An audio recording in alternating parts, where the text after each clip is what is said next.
So this is my video presentation for my journal entitled Reading Romance with Eastern Eyes, Honor and Shame in Post-Message and Mission by Jackson Wu. So in this context, Wu wants to recontextualize romance by using a more compatible Eastern perspective. So Jackson Wu lenses the Book of Romance in the view of Asian perspective because he assumed that the modern Western readers will not be able to appreciate the mission of Paul for the Roman people, unlike Asian, who have this kind of socio-cultural values. So, Wu thinks that Asian is fit to understand the theology of mission of Paul because sometimes our perspective is depends on our culture.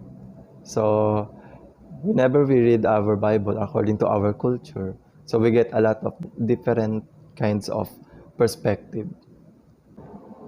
Wu believes collectivism, social identity, loyalty, and personal worth is the value we are able to see that implanted in Paul's letter.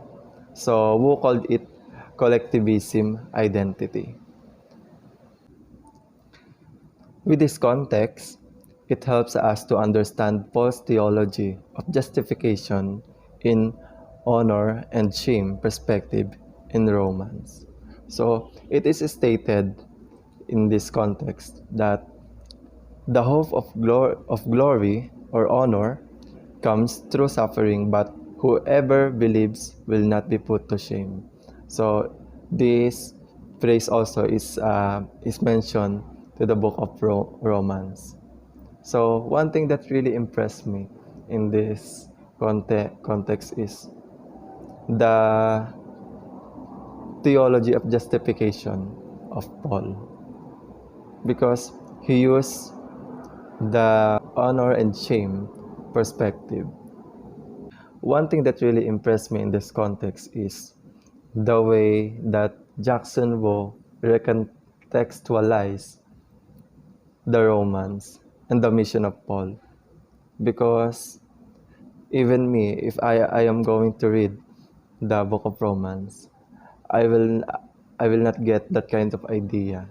Especially one thing that impressed me to his recontextualization is his idea of honor and shame. Because in the mission of Paul, Paul considered the culture of Roman people before he execute his mission and before he share the gospel to the people. So it's really amazing that Jackson Wu saw these kinds of perspective in Asian perspective. So because most of the Asian have that kind of perspective where we give a lot of value to the honor and shame of ourselves. So that's one of the lesson that I learned, and that's one of the thing that really impressed me in this context. And one thing is this kind of recontextualization is just new to my knowledge. That's all po. Thank you.